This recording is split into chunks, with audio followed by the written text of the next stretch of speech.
Hello আমার প্রিয় সকল বন্ধুরা, কেমন আছো? আশা করি সবাই খুব ভালো আছো, আমরাও খুব ভালো আছি। তো আজকে রবিবারের দিন, মেয়েরা স্কুল তো বন্ধ আজকে, আর এদিকে গরমও পড়েছে, খুব গরমের ছুটিও দিয়ে দেবে। তো এখন মাংস আনবে মেয়ে, তো বলছে মা একটু মাংস রান্না করো। আমি মাংস খেতে ইচ্ছে করছে, অনেক দিন ধরে খাচ্ছি না। তো এদিকে আমাদের দোকানও বন্ধ করে দিয়েছে, তার জন্য একটু কম খাওয়া হচ্ছে মাংসটা এখন। তো আর যা গরম দিচ্ছে, এই গরমে মনে হয় না যে মাংস খাই। তাও এখন মেয়েতে বায়না করেছে, একটু এনে তো দিতেই হবে। তো এদিকে ও মাংসটা আমি বললাম বাজার থেকে নিয়ে আসো, তা আমি রান্না করে দিচ্ছি।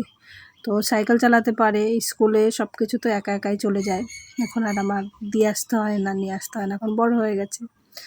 তো ওকে বললাম যে বাজার থেকে একটু নিয়ে আসো। তো যেয়ে বাজার থেকে নিয়ে আসলো মাংস। আর এদিকে আমি কড়াই বসিয়ে পেঁয়াজ, মশলা যা যা লাগে সব কুচিয়ে নিয়েছি। আর এদিকে হালকা মশলা দিয়েই রান্না করব।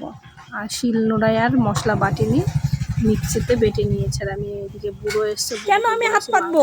আমার হাতে ব্যথা লাগবে, আমার হাতে করছে। ব্যথা লাগবে। ও বাবা, মাস্টার মশাই আমাকে মেরো না। তুমি কি মাস্টার? হ্যাঁ। তো আমাকে মারছো কিসের জন্য? আমি কি করেছি? আমি কি আমাকে মাংস দিবে না তাই মারলাম।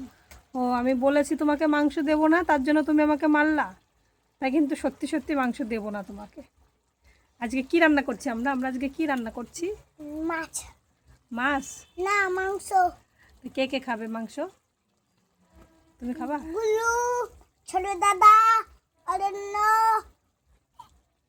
সব অরণ্য, আমার ভূমি, আরাধ্যা, মা, বাবা। সবাইকে দেবো? তাহলে তো অনেক মাংস আনতে হবে। ওই তো অনেক মাংস। তাই?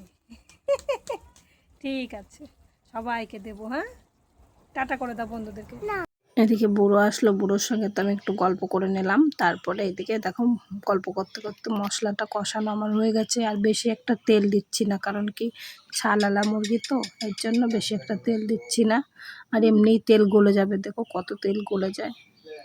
তো আর যা গরম দিচ্ছে, একটু মশলাপাতি একটু কম দিয়ে, তেল মশলা কম দিয়েই রান্না করে খাওয়া ভালো এখন। তো আমি এদিকে মাংসটাকে কষিয়ে নিচ্ছি। আর ওইদিকে মাংস না হলে পরে আমার মেয়ে ভাত খাবে না, তার জন্য তাড়াতাড়ি করে মাংসটাকে আমি বানিয়ে নিচ্ছি। আর মাংস হলে পরে সেই দিন মনে হয় কি ওদের আরও খিদে তাড়াতাড়ি লেগে যায়, বুঝতে পারলে? বুঝোই তো। আর মাংস তো রেগুলারই খেত আগে দোকান থাকতে, এখন তো দোকান নেই, মানে একটু কম খাওয়া হচ্ছে। তো গরমের মধ্যে একটু কম খাওয়াই ভালো, বেশি খাওয়া ভালো না। তো এখন আমি মাংসটা রান্না করে নিচ্ছি। আর গরমে প্রচণ্ড হালাত খারাপ হয়ে যাচ্ছে সবার, এতটাই গরম দিচ্ছে, না বাড়ির থেকে বেরোনো যাচ্ছে, না কোনো কাজ করতে পারছি। ভীষণ কষ্ট হচ্ছে এই গরমে। তাও কিছু করার নেই, সংসারের কাজ তো করতেই হবে, কে করে দেবে বলো? এদিকে দোকান আছে, আবার সেলাই করতে হয়, গরমে একটু সেলাইয়ের চাপটা একটু কমিয়ে দিয়েছি। তো এইদিকে দেখো রান্না আমার হয়ে গেছে, তারপরেই খেতে বসেছে, বুঝতে পারলে? এইরকমই হয়, মাংস হলে পরে সেই দিন একটু বেশি তাড়াতাড়ি খিদে লেগে যায়, আর খেতেও ইচ্ছা করে তাড়াতাড়ি।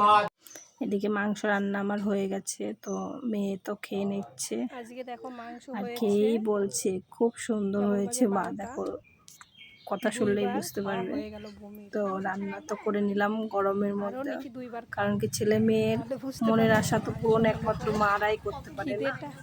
খিদেটা একটু বেশিই লাগে, তাই না? তার জন্য এই যে মেয়েরা মনের আশাটা পূরণ করে নিলাম, আর রান্না করার একদম সঙ্গে সাদা সঙ্গেই খেতে মাঠা বসে মাংস গেছি। রান্না, এখন খেয়ে তো নিচ্ছে কেমন ভালোই। হলো ভিডিওটা বলো কমেন্ট করে, আর ভালো খাও, থেকো, সুস্থ কেমন হয়েছে থেকো বলো। সবাই।